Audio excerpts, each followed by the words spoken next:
Meet me on the softer side. Meet me on the softer side. Softer side of your heart. Hi there, and welcome to the Skylight Books author reading series. You can find out about this and all of our other author events at www.skylightbooks.com, where you can also browse our inventory as well as order books online. You can also follow us on Twitter or even be our friend at facebook.com. If you'd like to talk to a real person, we can be reached at 323-660-1175.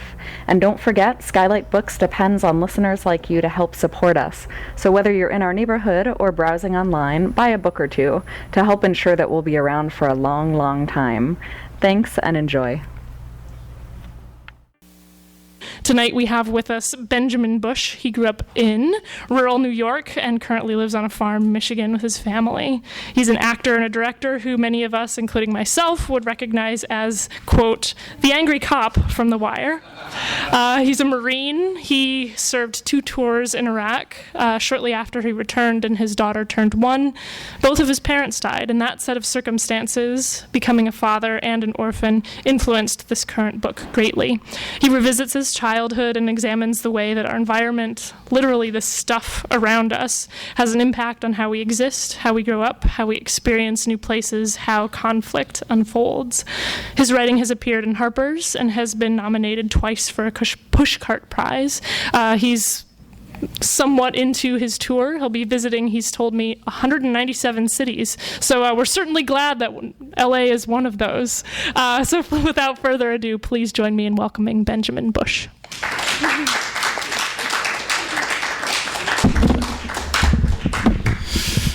I always get excited when I see mics. There's something about the 80s that comes back.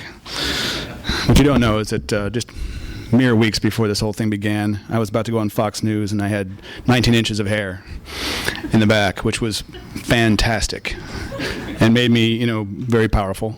And I knew that with great hair came great responsibility. I didn't want to be responsible for the things that could have occurred had people seen this in public, had the fans been on. So I had it cut off, and ever since then I've been a little frail. So if my voice gets light, just please excuse that. Thank you all for coming. This is a book that goes after some big game. Of course, I'm right here. They got that cover first, and they went with dirt. I just went with dust. It's hard to move a thoughtful book in America right now, and I did a lot of thinking to put this thing together. I went through an awful lot of personal territory, my own past and my own landscape. It's really written from my landscape. The dust to dust really is, we rise from dust, we return to dust. But in that middle space, that two, we're something magical. We're something much more than these components we seem to be built from. And that's what I'm trying to get at in this book is really, if I can place you enough in my head to get my vision of everything. Chapter by chapter, each has a different theme: water, metal, stone. If I can build that portrait of my perspective enough that you can see the way I do, then what you'll see is your life through that theme, and that's what I want.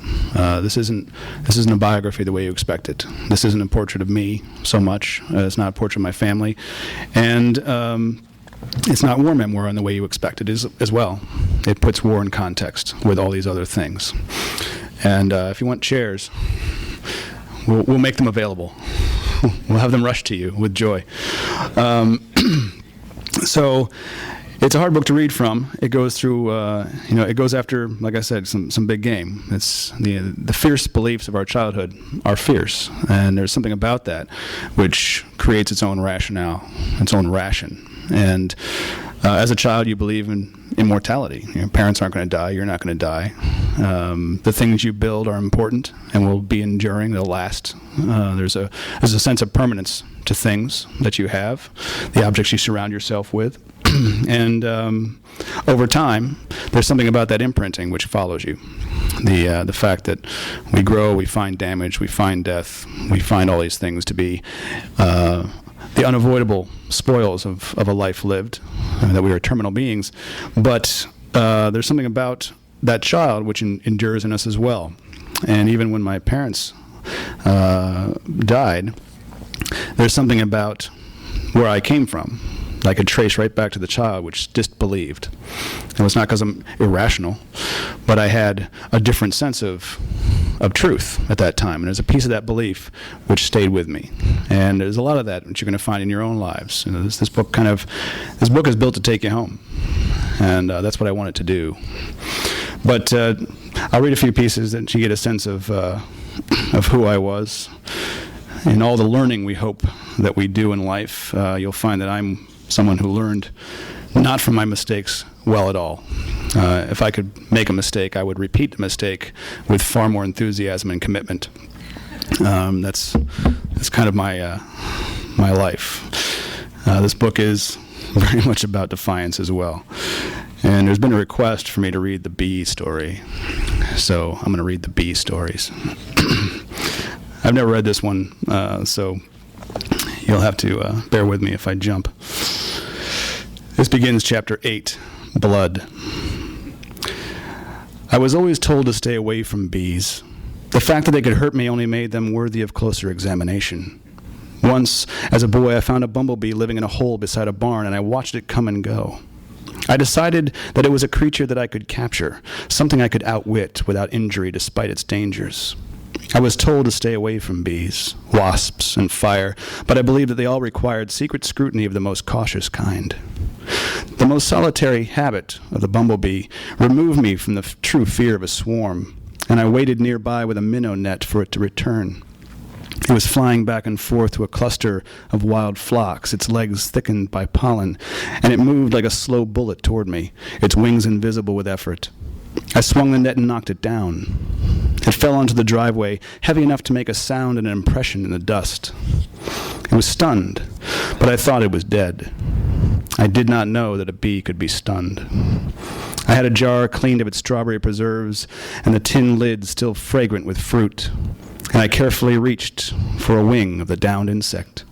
I picked it up, examining it before placing it in my jar, and it awoke, curled, stung my finger, and escaped as I retreated to the house.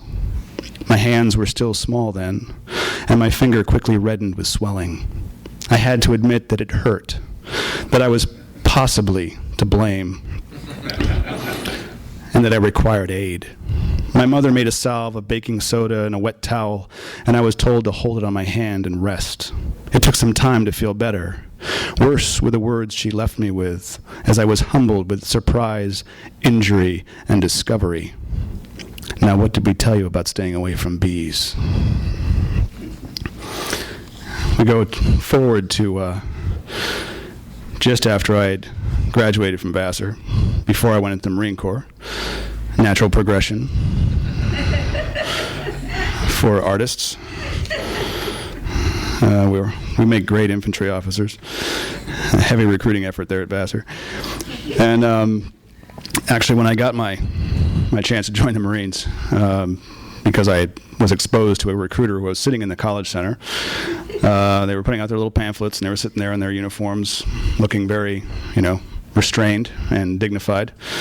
And in front of them were 15 college students dressed in white with red paint thrown all over them, staging a massacre. And by the time I got to the table, they lay dead in a pile in front of the Marines, who took it with a great deal of good humor. Just nodding at, why do we have to come to this godforsaken place over and over again to be vilified by people who hope the world is a better place. And so I went and picked up a pamphlet, and then the rest is history. But in that period of time in between, I didn't want to go home because it would require, once again, that I admitted I needed help. And so I moved into a trailer where I could live for free in exchange for, I was a stonemason, so I was doing all the masonry work on this large estate, which was just a wreck. Just had been abandoned basically since the 50s, and these people were pretending they could rebuild it.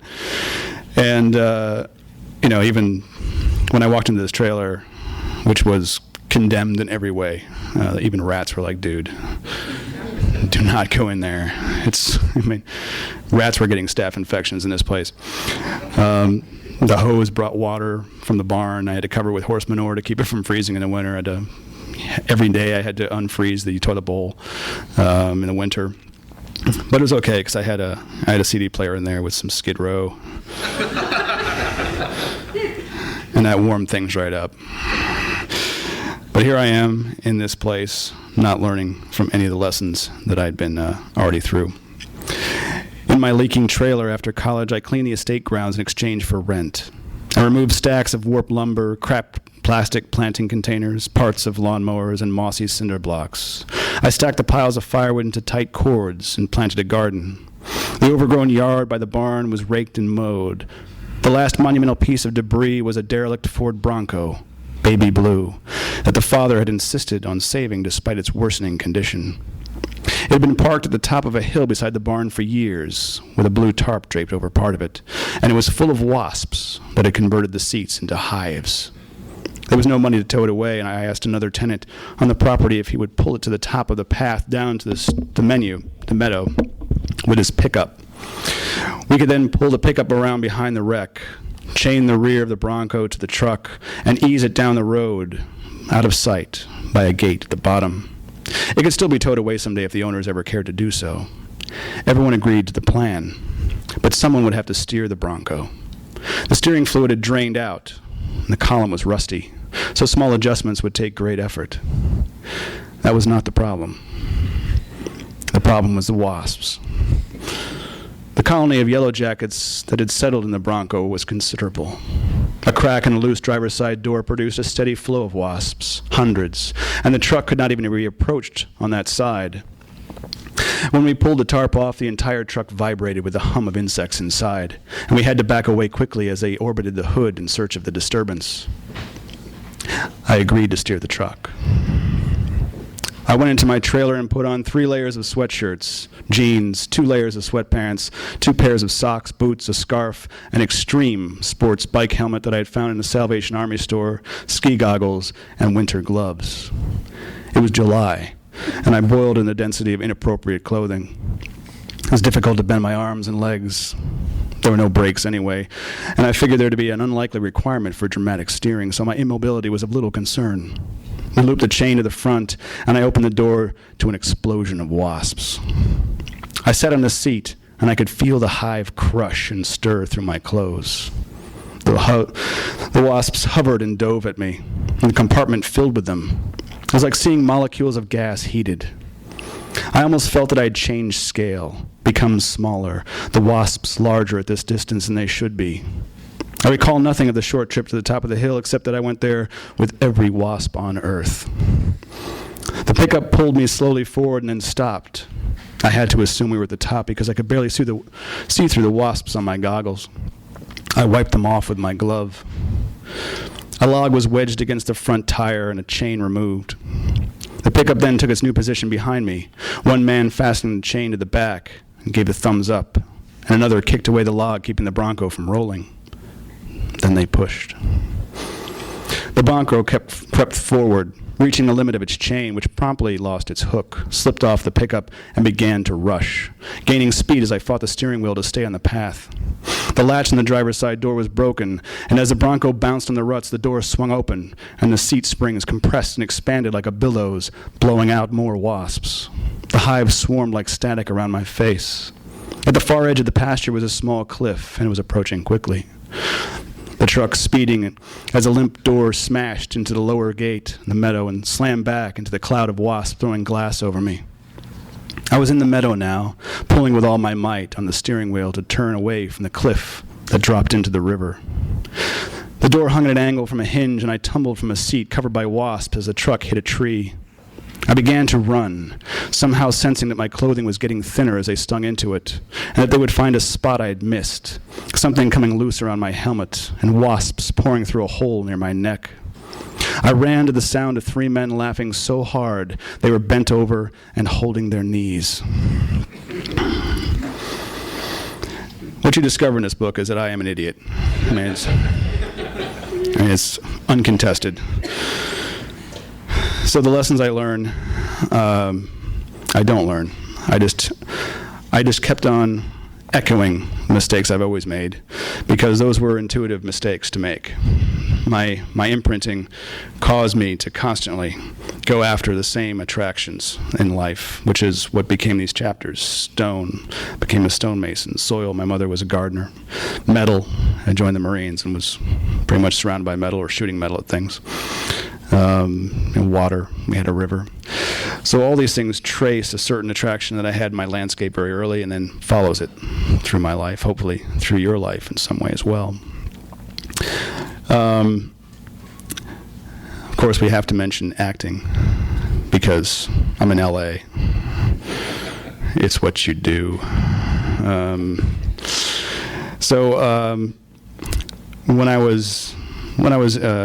My father was a writer, and a wonderful one, and Ray Hartung, one of his former students from a long time ago, and it would take every once in a while he would take a Shakespeare or a London study group, and the family would go with him for a few months. We lived in London, and I went to school there for 4 to 6 months at a time, 2 times. On my second trip, I was in a school where they did an awful lot of plays. Drama was huge in England, not like it is in America.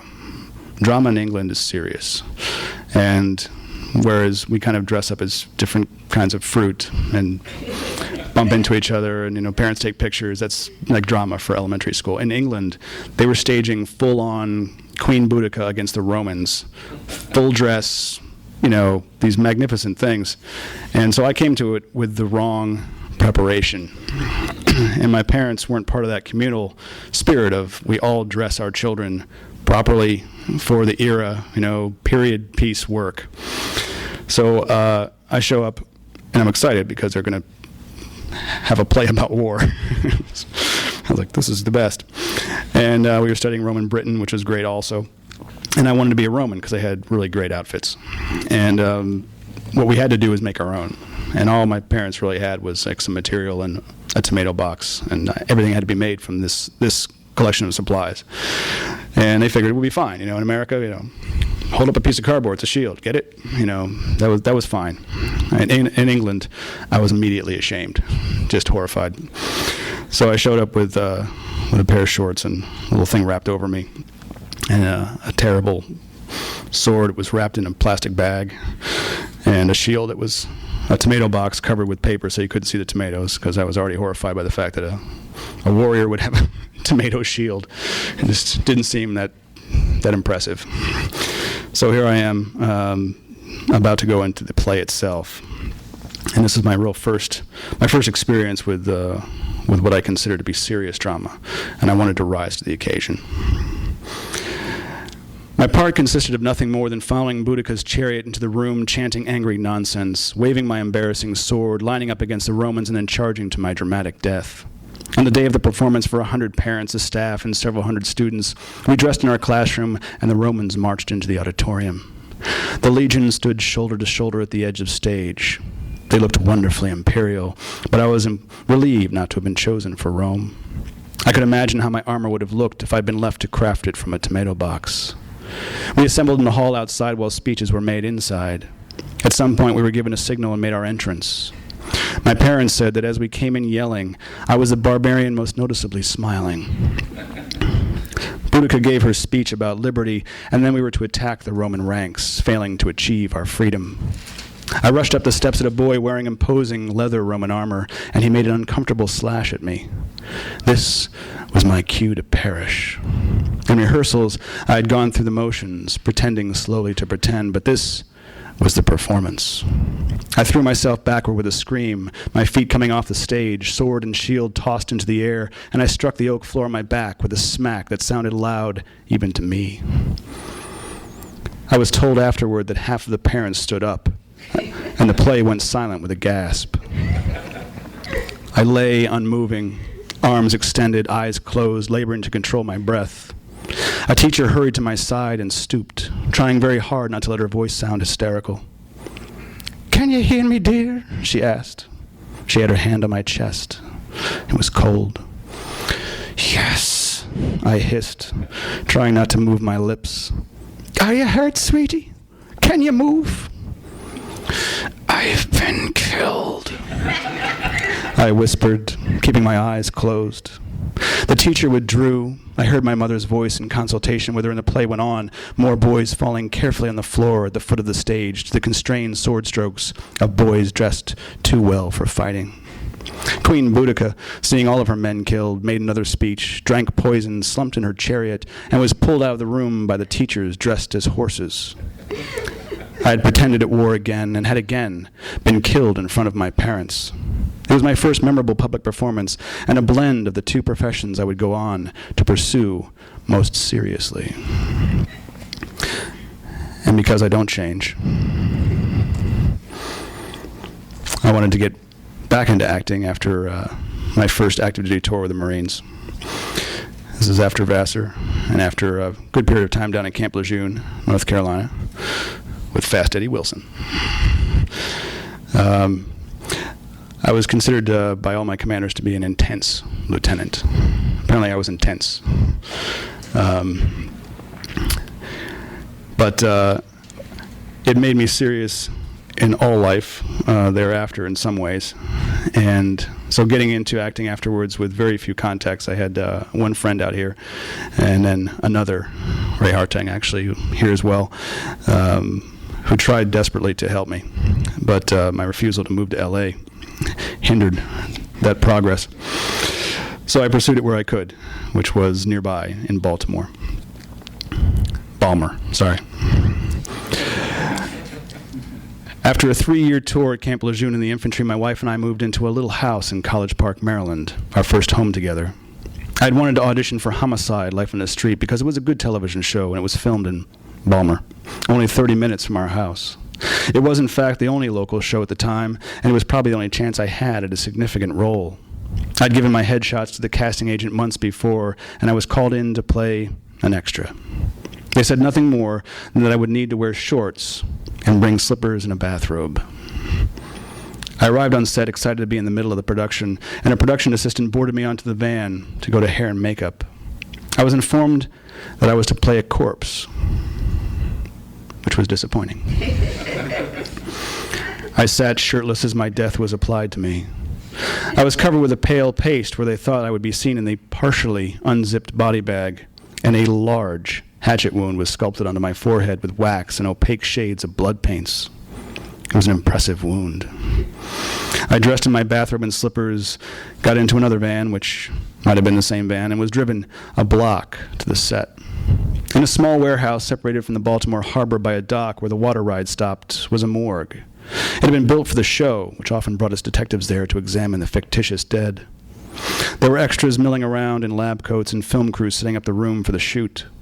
I was directed to a stainless steel table, and I carefully slid into the body bag. Even though the room was heated, the table was still cold. Another extra sat beside me with a pad, as if taking notes on what could only be the most obvious cause of death in history.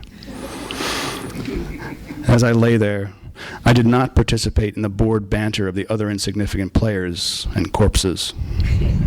I wanted to be noted as professional and focused. I heard the actors speak their lines for camera tests while I kept my eyes closed. Then stand-in stepped in as lighting was adjusted and the actors rested or continued rehearsing elsewhere. I remained on the table. I did not speak. I waited as the actors were brought back and the filming began. I held my breath and controlled my instinct to shiver until they called cut. If anyone had seen me, they would believe that I was not alive. They began to shuttle people away for lunch, which was set up somewhere down the street, and the actors disappeared along with the crew. I lay on the table. I had no intention of moving until directed to do so. The set lights clicked off and the warehouse grew quiet. I could hear footsteps in the back and things being moved, but the set was abandoned. I sat up in the body bag. I was alone. I had not followed the herd out of the building to wait for rides and been left behind. It occurred to me that no one was going to direct me anywhere. I slipped off out of the bag and off the table, walked backstage, found my bathrobe and slippers, and walked outside. It was December in Baltimore, bitter cold, and I didn't know the area very well. A member of the crew was walking back with a plate, and I asked if there was a shuttle coming. He seemed surprised to see me and gave directions to the church where the catering was laid out. I would have to walk. I began to head up the street in my bathrobe and slippers, my bare legs feeling strange as the cold wind struck them. I felt remarkably exposed. I walked across Thames Street where people were Christmas shopping and felt myself being noticed. I smiled at couples as they stared, unsure of what they thought they were witnessing. I'd forgotten how my head must have looked. There were many homeless people stumbling around Baltimore, mad with drugs or savage with long disregard. I could have been one of them, insane with imaginary heat and the chill of winter. I arrived at the church where the vans were parked and went in the front entrance. As I stepped through the large wooden doors, I looked directly into a classroom of black children who promptly went silent. It took me a moment to see that lunch was downstairs in the church basement. I stood, blanched, a gaping wound on my forehead, in a bathrobe. The children stared as a dead white man descended the stairs and joined the rest of the damned beneath the church. After we ate, the shuttle returned us to the set where I lay back on the table and they finished the scene. Afterward, hair and makeup was busy, so they just gave me some wipes designed for removing makeup, and I dressed in my regular clothes. I drove home with the makeup on. I stopped at a 7-Eleven near our house and bought a soda. The Pakistani clerk gave me my change and pretended not to notice that I had been killed. He was very polite. At home, I looked at myself in the mirror. It was good work. The split skin on my forehead, the drained color of my face. I began to wash it off at the sink, my skin red with rubbing, and the wax wound shaved off with a butter knife. I was alive again. Later, I watched the episode, eager to see my performance as a dead man. I appeared briefly in the background, out of focus, unrecognizable, my wound unnoticeable, and all the attention paid to details surrounding me were impossible to see. I was as the dead are, blurred, transformed, faded. A year later, I was called in to audition for a serial killer and returned to the set in Baltimore. In the series finale, In Winter Again, I was killed, the last homicide on the show, and I lay for hours in a pool of red syrup, my hair actually frozen to the sidewalk. I lay there in between takes as a crew piled blankets on me. I wanted to be a professional. I didn't complain, and I didn't move. I held my breath while they rolled film. When the episode aired, my parents said that they couldn't watch. I was always getting killed in front of my parents. Over and over again. And then I end up at war. So all these things progress. This chasing fire, this tempting death. The things we do in our youth sometimes become exactly who we've always been, who we're meant to be in some ways. We can't turn away from some of these impulses. I followed every one of my impulses all the way. And if I was in a hole and I was digging and I found the bottom, I would continue to dig. That's the problem with those impulses, is they don't have an off switch in life. You have death, of course, but I don't believe in that either so much. This is a book about defying all of that. Defiance, really. We have to be defiant, because if really we took the time to think about the fact that we're terminal beings, it's depressing. So we fight that by living. We fight that with our work. We are pretty impressive with our longing to not disappear. I'll read another piece which I read last night, actually, but it kind of throws down with my whole idea about impermanence. Like I said, I'm not a fan of impermanence. I don't like the fact that I can create something which is going to eventually dilute into the history of things which go away from us. That's what happens. But it's the artist's hope that what we make lives beyond us, lives forever, even if it's just our idea, even if it isn't even imprinted with our name, that it lives is something that we hope for. And I grappled with a lot of these things throughout my life, and I grapple still. Grappling's what I do. I'm a grappler.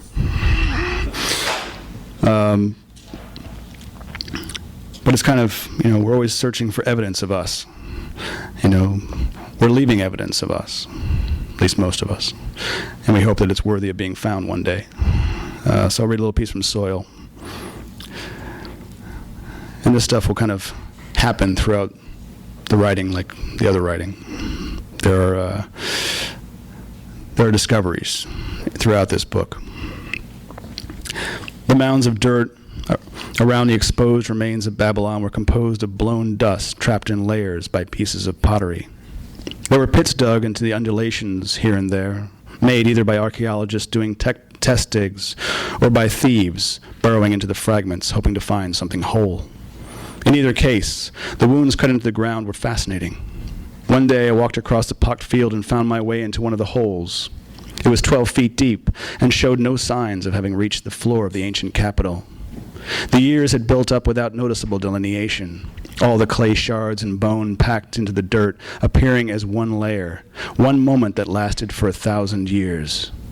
I wondered if these mounds were simply everything that had been discarded by archaeologists excavating the Ishtar Gate and the walled interior of the citadel, French, Germans, and British, fingering through shovelfuls of leavings and hauling all the common matter out to this field and dumping it all over again. All these shattered pots and bones of butchered animals, too ordinary to recompose, left in disorder. Everything discarded.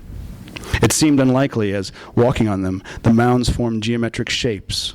They were rounded squares, dipped in their centers, as if the thick layer of dirt had been draped over the walls of empty rooms.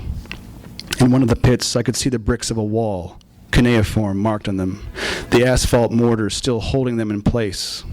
It was difficult to imagine the people pouring their trash into the empty sections of city for centuries after its decline, eventually filling buildings and covering their walls with the waste of later occupation. I found no skulls underground in the silt of the city, just jawbones and teeth of vanished flocks consumed. How was it possible that such immense places could be lost enough to require rediscovery? When Rome was finally unearthed, beginning in 1803, many of its stone streets were under 60 feet of debris. How was it that no one noticed the dirt deepening, covering everything? Pompeii was entombed in a pyroclastic surge in AD 79 and lost until 1594, when a man found it digging an underground water channel. Sands massed over the tombs of Egyptian pharaohs, no one left to worry about their afterlives, everyone buried slowly after them. The Acropolis left barren on its rock, the jungles grown over the temples of Machu Picchu and Tao Kram, Angkor. No one staying to guard the gates or leave fruit at the statues.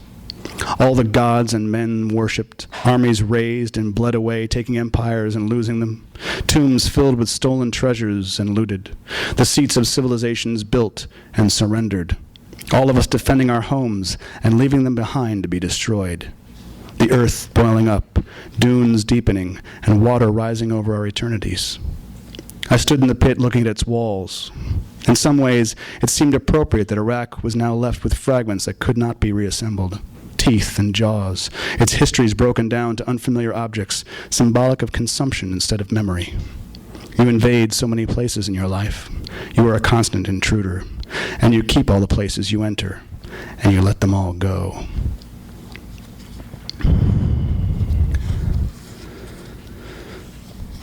And then just because. I've seen cities destroyed in my life, people buried, graves dug up. I have lived outside in the elements. I know that everything is recomposed from pre-existing matter, that we are all fragments from earth and life blown apart and gathered up. The pieces of us are from stars and meteors, the ocean, dirt, and the dead. We will not be able to keep these pieces either, our bodies doomed to be given back to the ground. I have been presented all the evidence of every particle's part in universal transience, and I have decided to believe none of it. Dust to dust. So, thank you. Thank you all. Questions, comments, witty remarks, fables, middle names no one knows. Interesting foreign words we use in English. Words I'll never write in a book. Copacetic. Never going to do it. Never. never in this life or the next. Yes? I'm only halfway through, so I'm sorry if I'm asking questions answered. But one of the things I was struck by was sort of the thread of learning as a narrative thread. And so you write about how your father explored the world through words, and that you, I think you explored the world through pushing against it. Yeah. How did that learning evolve for you? Well, it didn't really. I was a tactile learner. I went after the physical universe. My father went after the intellectual one, and it took me a while to find the necessity of that one to explore what I was seeing. Because after a while, you can't comprehend dirt anymore. It becomes this strange substance, this material that's composed of everything, and you need to think it through. And you need to find language to articulate those thoughts. I always thought I could solve all my problems visually. I'm a visual artist. I make films. You know, could I say all this with film? Yeah, kind of. But to believe it, to give it the depth and weight that I wanted it to have, you need to know that I truly have been in it. You know, to talk about dirt, I have to tell you about holes in a way which isn't showing you a hole. It's putting you in there from how I perceived it. All the way under, go underground with me for a while. And so I never thought I would write a book. The language came to me when I was in Iraq, and I could only write kind of one letter a month in between things and launch it off to friends. And so that was when I had to articulate my experience. And I thought that I could always just show you. You know, take a picture, this is what it's like. No, not really. I can't show you the thinking behind all of this. The image itself won't solve all those things in an articulate way. Art is meant to get you into conversation with your own thoughts. But for this, I needed to be specific. I needed to find the cleanest way possible to say it. And so language became the thing. And I found my voice in those letters, really. Writing home once a month. Ramadi even more so, my second tour, where it was just a shit sandwich. I mean, Ramadi was hell on earth in 2005, and we were all taking a bite. We had a lot of casualties. I was wounded then, lost my best friend in front of me, and after a while you begin to think, okay, so that's this life then. This is how it ends. And, there's a certain relationship you have to your mortality, which requires death to change. The idea of death, not so much. The films of death, not so much. You need to actually be in death, about as close as you can get. And that was what I got. And I came home on my daughter's first birthday, as I said, and she didn't know who I was. And that was hard. But these things happen to many people. And then I lost my parents in rapid succession within a year. And I changed position entirely with them out of death. It was that thing which took the child and said, all those things you believe are wrong. And the child was, throughout that entire process, and to this day, saying, no, I'm not. You know, it's what the kid says. You know, you're bad. No, I'm not. You just did that. No, I didn't.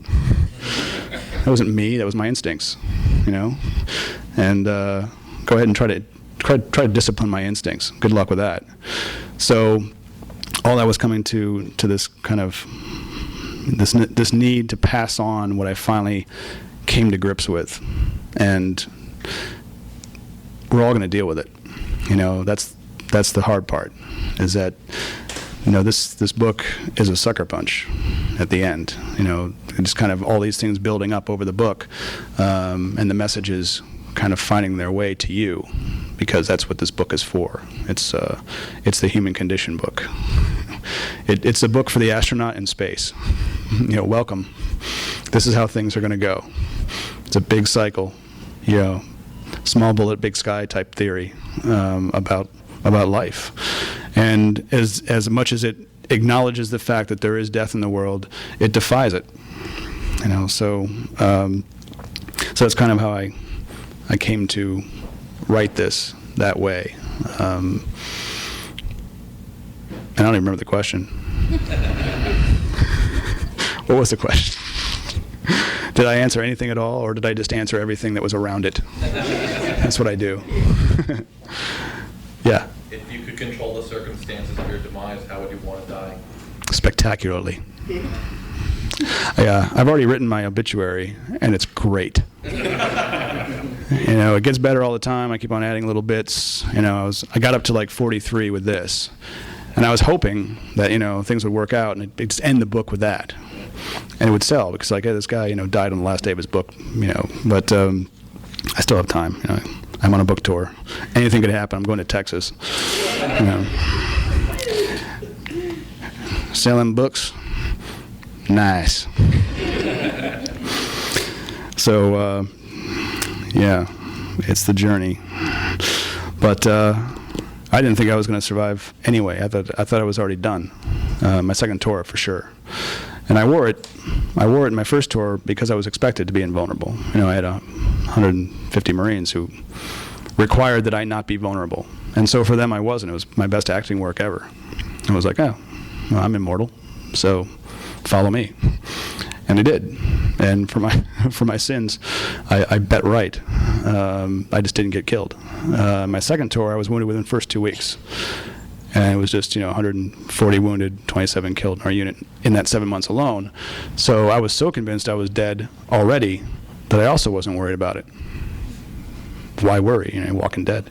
So I was never really worried that way or about my own death. Worried about my Marines, but I didn't worry about myself that way. Which was kind of a strange relationship to all that. But I figured 2005 was it. Every letter or picture I sent out into the world, I thought was kind of, someday they're going to find, my camera's going to be sent home, and they're going to get the last image, whatever the hell it was. I took about 1 or 2 images a day, mostly because I wasn't sure what it was going to lead to. The last things I was seeing. This is my last, as a visual artist, you're trying to give that all away. This is the last thing that I thought was important here. I can't give you context because I'm not here anymore, but paint it yourself. You can see the progression of images. There's a chronology for you. But I thought I'd be dead at 12. Actually, as you read the book, you're like, "How didn't you die at 12?" I have a question that kind of actually jumps off of that. Yeah. So I was going to ask, because I know that in other interviews you've talked a little bit about the sort of strangeness in trying to portray a soldier while you're acting after having served. Yeah. And I was going to ask whether it sort of goes two ways, where your experience as an actor had any sort of impact on you while you were a soldier, and you sort of mentioned that. Yeah. You have to carry yourself in a certain way, and you have to, I guess, act in a particular way. Even though I never really repressed who I was, I didn't compromise who I was. I still told the same jokes, but I just did it with an authoritative voice. You have to be a certain way, and I think mostly it was not for my Marines, it was for Iraqis.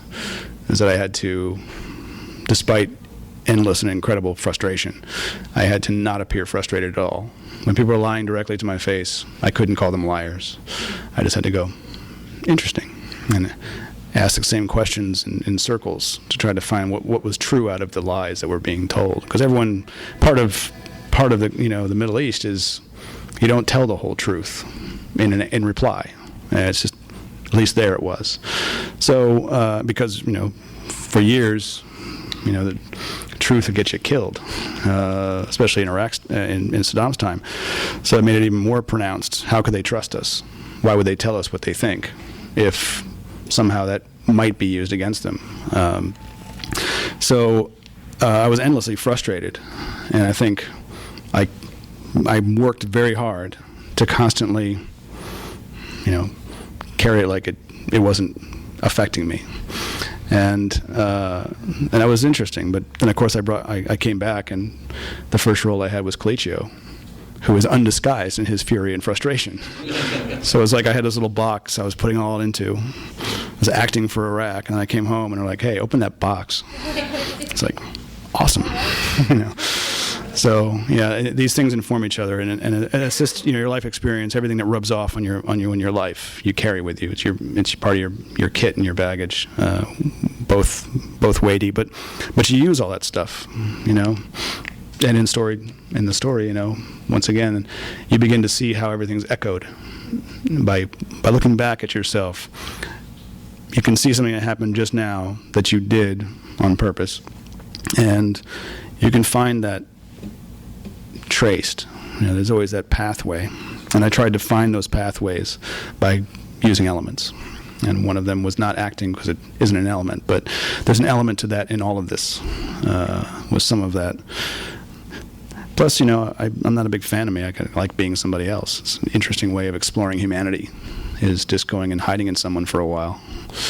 And then your wife hopes you come out of it. She did not like Colicchio or his hair. That's an interesting question. Yeah.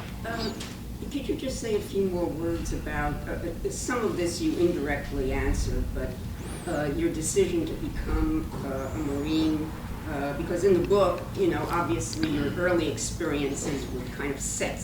Yeah, it sets it all up. But then you went off to Vassar and studied studio art, and that seems to be the logical point where you go in a different direction, and then boom, you don't really go into it, and then you join the Marines. And I was just wondering, two things. One, if there's any relationship between extreme landscape and extreme experience. Absolutely. There seems to be something there. Yeah. And then I was also wondering about, if you wanted, maybe you don't want to talk about just kind of the political aspect, the political implications of joining the Marines and going to Iraq, and you don't want to talk about that, that's fine, but I'm actually more interested in that, just that sense of extremity and that sense of being in very extreme landscapes, and then needing to be in situations that really test you in very extreme ways. And forging my way into my landscape as a kid and wanting to be a knight, these were all things that were very present and seemed like logical course. Of course, I went to England. They said I couldn't be a knight, which crushed me because I wasn't British, and I tried to get my dad to hook me up, and I knew the progression of knighthood, and I'm there in the Tower of London, surrounded by armor. That was just, I was like, great, I'm here for my job. This is what I do, and of course, at that period, it's mostly romantic. You don't save the relics of death. You save the relics of victory. And you surround yourself. You go to these places, and you see armor, it's beautiful sculpture. A suit of armor in 1300 was kick-ass. It was a gorgeous sculpture of a almost person. And there's something seductive about that, and also about the mission, the fact that you could be noble, that you would go forth on an effort which would be just, is of course what you hope for. The problem is that the soldier's always betrayed. So you don't pick your war, you're sent to it. And you don't do a whole lot of examination of that, because you're not going to not go. My Marines are being sent to Iraq, and that's the politics of it. That's where they're going, roger that, that's where I'm going. And there was no politics for me, really, in the end, because when I was there I was. You make the politics of your moment, and you try to do your best to remain just, even in an unjust war, which Iraq has essentially been fairly well documented as. We went there for weapons of mass destruction and a tie to terrorism. And we didn't find any weapons of mass destruction, and the last letters from the deposed leader were telling people not to cooperate with terrorists, and terrorism came to Iraq because that's where we were. We delivered ourselves into the arms of that. But it doesn't change the fact that Marines need to be well led, and you can lead them in many ways. You can lead them badly. I could destroy cities, no problem.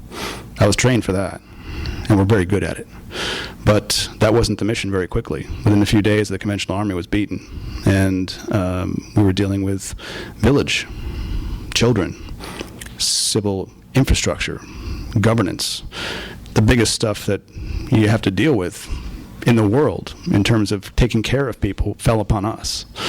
And luckily I was a Vassar student, so I just found it all fascinating. I'm like, okay, well then I won't talk, I'll listen, and I'll know that the one person who knows the least here is me.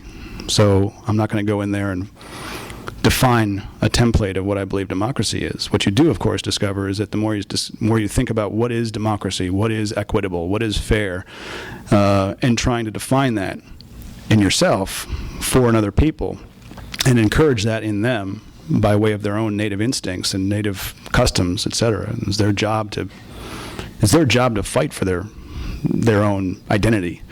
We couldn't define one for them, which is something that I think politically we tried to do, which was just stupid, and was doomed to fail, as it is all over the Middle East. There's ideas that are at work, and it'll take many years of consideration for them to take if they want to, but it's their decision.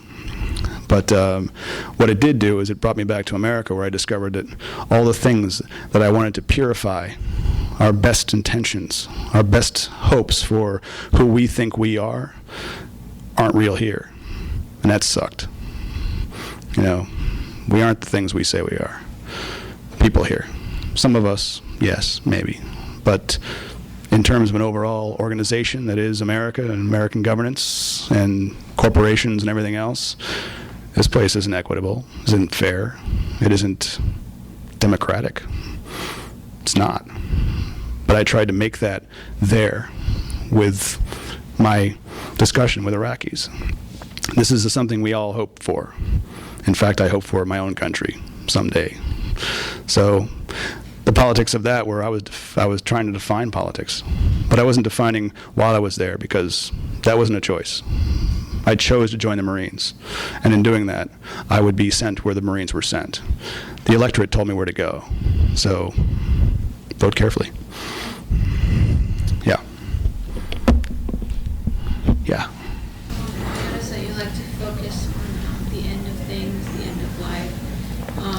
And I'm curious, since you went to Iraq, if you've written on the end of the Iraq War, because I haven't seen much reflection about the end of the Iraq War, and I think it would be really valuable to just be able to hear people's takes on that. I wrote a piece for the Daily Beast, which went into Newsweek, which talked about the last kind of troops out of Iraq and what does that mean. And then I wrote another piece about the Afghan killings, which I pretty much didn't write about the Afghan killings. I wrote more about what it means for us having committed this act as a national responsibility, and how does that reflect. So you can find those two online, or free. The Daily Beast, Benjamin Busch, same guy. In terms of the end of the Iraq War, I don't know how it's going to... I had a plan when I was in 2003, which was irrelevant because I wasn't in charge, but it was for division of peoples.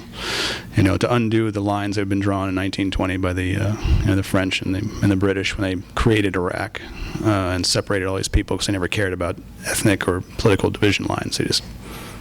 They were good carvers. They were imperialists. And they created Iraq with these borders that stuck pieces of Kurdistan in there and stuck the Shia and the Sunni kind of into one zone together, awarding the Sunnis eventually control with only 20% of the population of the entire country, repressing the rest. So that was my plan, was, okay, go ahead and sever the Sunnis off. We know they're going to be pissed forever because they only got 20% of the vote. And if we're really going to create democracy, can you imagine what the Democrats and Republicans would do if they had 20% of Congress? They whine like children if they have 50% of Congress. Like, oh, we need one guy. There's no way we're possibly going to get it with something reasonable. We're going to have to, give up a state somewhere and some kind of thing. So I knew what the Sunnis were about. I'm like, oh, so you were in charge of everything. Now you'll never be in charge of anything, and your section of the area has no oil. This is going to suck. So I'm guessing what you're going to do is go on a sectarian violence binge, not so much because you're pissed at this Shia, but because you're killing voters, which is why one guy goes and blows up 45. Those are good odds. If you can do that over and over again, your 20% is looking bigger. The Shia were just awarded a whole country. Here you go. Sorry you were oppressed. You get to have a country. Go ahead and botch it. They didn't define it, and the Kurds have been pretty happy the whole time. They actually like us. We liberated the Kurds in their minds. They love us. They have oil, and it's kind of nice up there. So if they can get their oil through the Shia section, because they can't get it through Turkey, those guys want to kill them. Then they can work a little deal down Qasar, get their oil out, and be happily ever after. All the corruption that comes around with that, it's going to be epic, but, all's well that ends well. I just thought that the Shia would be kind of their own country. The Kurds would be their own country, which would annoy the Iranians, the Turks, and the Syrians, all of which doesn't matter to me, but it's really going to piss off the Turks. And the Shia, the Sunni would eventually just kind of annex themselves, if not directly, certainly politically, to the Ba'ath Party in Syria, which of course is now a collapsing state, because they're Sunni and they have a Ba'ath Party running the shop. So, and they're next to each other. So that's how I thought things would shake out in 2003, when we could have made that all happen just by saying, and now we announce a new country, times 3. But instead we brought over Bremer, who was a functional idiot, and began to just screw stuff up in biblical proportions. Bremer was a horrible, terrible thing. We had this whole army. He just banded them. It's like, go forth, disguise yourself, and fight us. Like, great. And he took the top 5 layers of all government and made them never able to work in Iraq again. Now, they were all corrupt. I'm not contending that. But they also knew how to make corruption functional. So it took us 10 years to find corrupt officials to replace them, to do things half as well as they did when they left. Because no one knew how to do anything. All the critical infrastructure fell apart. I don't know what the question was. What was the question? Wars don't end. Wars don't end. We're still there. Plenty of contractors. Can we leave in December? Sure. It's over. Absolutely. It really is. I'm sure. Yeah. I saw a photo on the New York Times. Yeah. We're gone. That explains my friends who are contractors in the green zone right now. They're not there, though. Isn't it completely over by now? Sure. I mean, we no longer have a large force in Iraq. No, we don't. That's true. But we are paying out the ass for Iraq. We have like 50,000 contractors there, that we're paying to be there to do various things. We have even more in Afghanistan. And then basically in Afghanistan, we own 2 cities, Kabul and Kandahar. After we leave, if Karzai isn't on the last plane with his luggage going, I just want just a weekend off, he's got about 5 days before the Taliban takes the country back. So, welcome to that plan. We've only invested $1 trillion.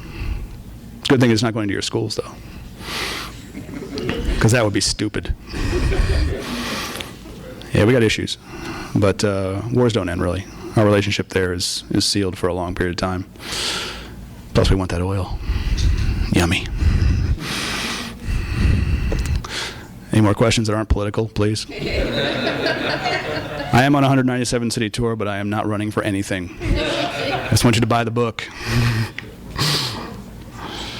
None of that is in this book, by the way. I mentioned politics for exactly 4 sentences. And they say it all in 4 sentences. Unlike when I talk. Which is why it's sometimes better to write. Because you can be more articulate and take more time to do so. Shall we? Anyone can leave at any time. I will not be offended. But if you want to stay and have more questions, I will answer all of them. Except the ones from Scott Tanner Jones. Yes? How long did it take you to write this? You started writing in Iraq, in German. Well, no, I didn't. Yeah, well, I had journals just to keep track of things. But of the 1,800 pages of journals I have from Iraq, I used about 4 pages just for reference. The letters, I used 2 excerpts, about 1.5 pages of letter out of all that stuff. So nothing really survived from any of those sources. It was all fresh stuff. I recomposed the essay for Harper's.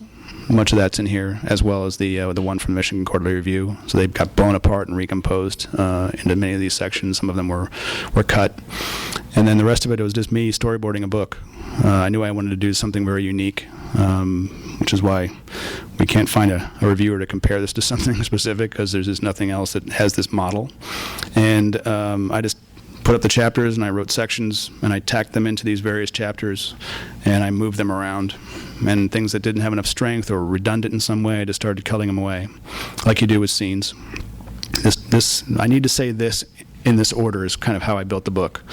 And, you know, if something wasn't strong enough, it lost its place. And sometimes things shifted. I had originally 12 chapters. Now there's 9. There was underground, which became soil, moved into soil. There was a dust and an underground chapter.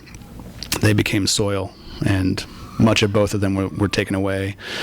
Ice, it's an exciting book. Ice and water were combined, and some of ice went into stone. And there was another one which was sky, but I killed it. It didn't. I killed the sky. That's me, man. That's what I can do. I killed this guy. So it shook down and eventually was out. And I had a great editor, Matt Weiland's the best in the business. And I came to it originally with the entire thing built to be just the way we remember, which is all completely unchronological. The way we think is associative. It doesn't care about time. And it was leaving all over the place. And so he was the one that saved the book by saying, you know, I see what you're doing, and it's fascinating, but you're going to kill your readers. Try to put each chapter chronological from childhood to adulthood, and then start again the way you're doing it. So he was the one that kind of set the structure that way. In each chapter was make them chronological instead of leaping the way I was kind of really thinking them through. So always have an editor who's smarter than you. It's part of the plan. Yeah, I was lucky. Juan. What? It's okay, I would have forgotten the question after I started answering it. That's how I roll. Why don't we break it down and then we can set up, you can do some signing. Sure, yeah, let's sign it. Thank you all for coming.